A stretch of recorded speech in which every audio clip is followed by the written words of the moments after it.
Hey guys, this really short podcast about how to save Photoshop images. Now most of you can probably work this out on your own, but we'll go with it anyway because this is really important. So first off, I just edited this image and I think this is pretty good for my coursework, so I want to go ahead and save it. So what I do is I go to File and Save As.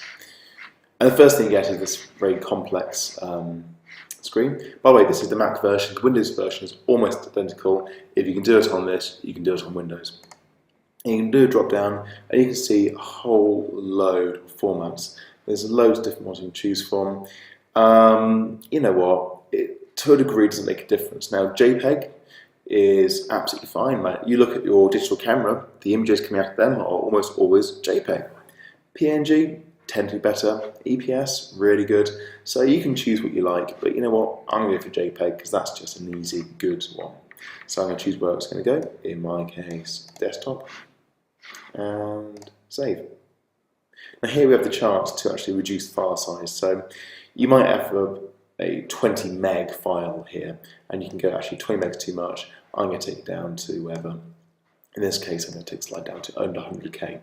This is useful when you are uploading to a website and they say 100k limit or something, but as I don't have that, I'm going to do it on large.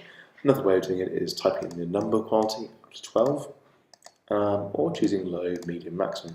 I'm going to go for maximum, actually more than that. Click OK. And if I now look at my desktop, which I'll pull in here, you can see that I've got an image there, which is the one I just did.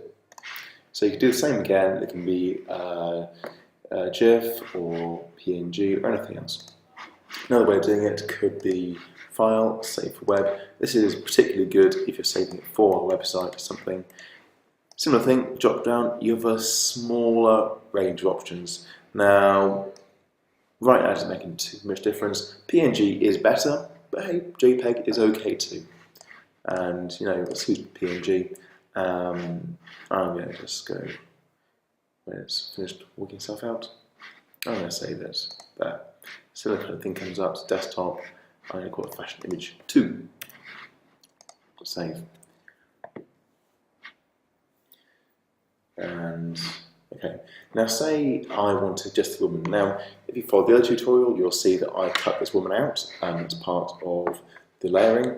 So I'm going to remove every other layer apart from her. Okay, so that is just her cut out on her own. Actually, I'll leave the top one because it's a bit of rendering. You see the difference when it comes on then. But everything else we're removing.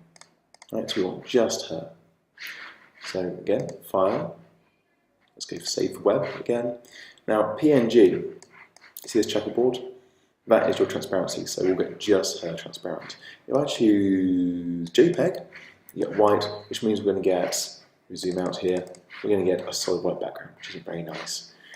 If we choose GIF, now controversy here, the guy who invented this calls it GIF, most people call it GIF, you choose what you like, I call it GIF. Anyway, we've got our GIFs here, we can save it as that for transparency, but for transparency, PNG is better. So I'm going to go and save it as PNG.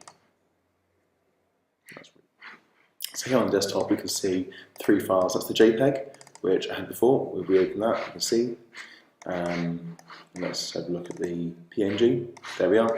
Now you can see the difference in there. It's very little difference. It's the same picture.